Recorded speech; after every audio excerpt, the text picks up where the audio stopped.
Meus amigos e amigas, um fato recente e que dá margem a muita reflexão é o que aconteceu na China.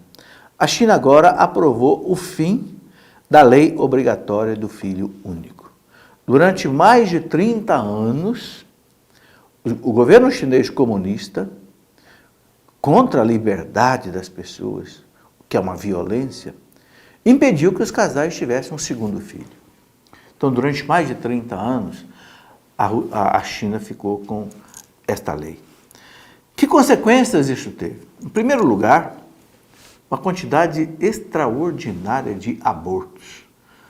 Mais de 400 milhões de crianças foram abortadas na China. Segundo as estatísticas, né, a China tem 1 bilhão e 300 milhões de habitantes.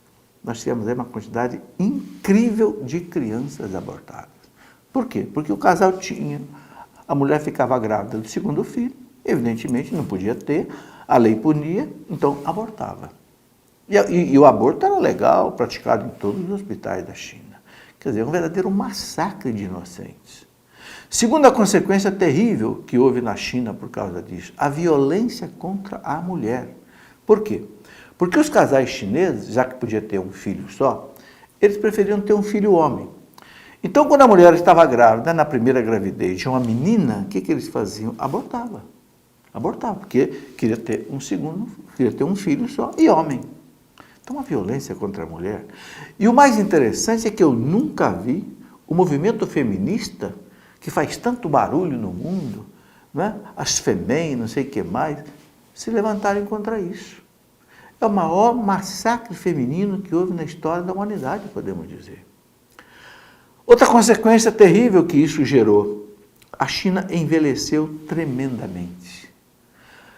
Há cidades da China em que tem 30% a mais de homens do que de mulheres. Por quê? Porque as mulheres não nasciam, foram eliminadas. Então, há uma geração na China que não vai poder se casar, porque não tem mulher para casar com esses rapazes.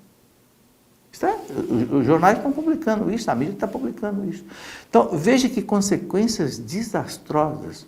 Aborto aos milhões, né?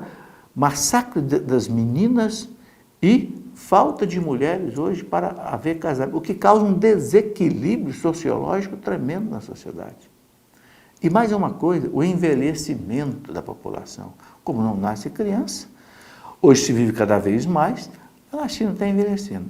Então, a China, apesar de ser o país mais populoso do mundo, agora autoriza que os casais tenham o seu segundo filho. Muitos e muitos casais, muitos e muitos países não têm essa lei impeditiva de ter o segundo filho, mas muitos e muitos casais, muitas sociedades optaram por própria conta de querer ter um filho só ou não querer ter nenhum filho. É o que está causando o chamado inverno demográfico, por exemplo, na Europa e também no Japão, na China e outros países. O Dr. Pierre Choni, catedrático da Universidade de Sorbonne, doutor em História Moderna, Dr. Pierre Choni já dizia há 30 anos atrás que o mundo não ia acabar com uma guerra nuclear, o mundo poderia acabar por causa de uma implosão demográfica. E hoje nós estamos vivendo isso. Os países da Europa estão angustiados porque estão envelhecendo tremendamente e não nascem crianças, não tem jovens, os governos estão dando incentivos cada vez maiores para que os casais tenham o segundo, terceiro filho e não têm.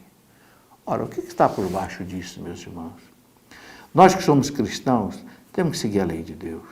Deus disse, crescei, multiplicai, enchei a terra.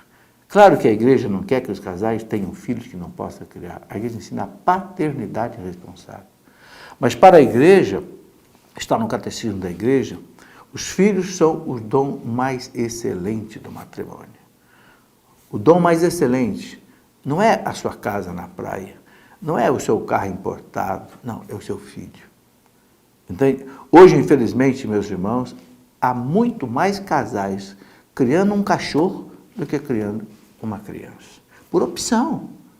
Não é por necessidade, é por opção. É algo que realmente entristece. Porque o valor da vida humana é insuperável. Papa João Paulo II, no jubileu do ano 2000, o que ele mais disse para os casais foi essa frase: não tenham medo da vida. Não tenham medo da vida. Então esse episódio da China deve fazer todas as nações pensarem bem e também todos os casais, sobretudo cristãos, pensarem bem. Não há o que substitua na família, meus irmãos, o sorriso de uma criança.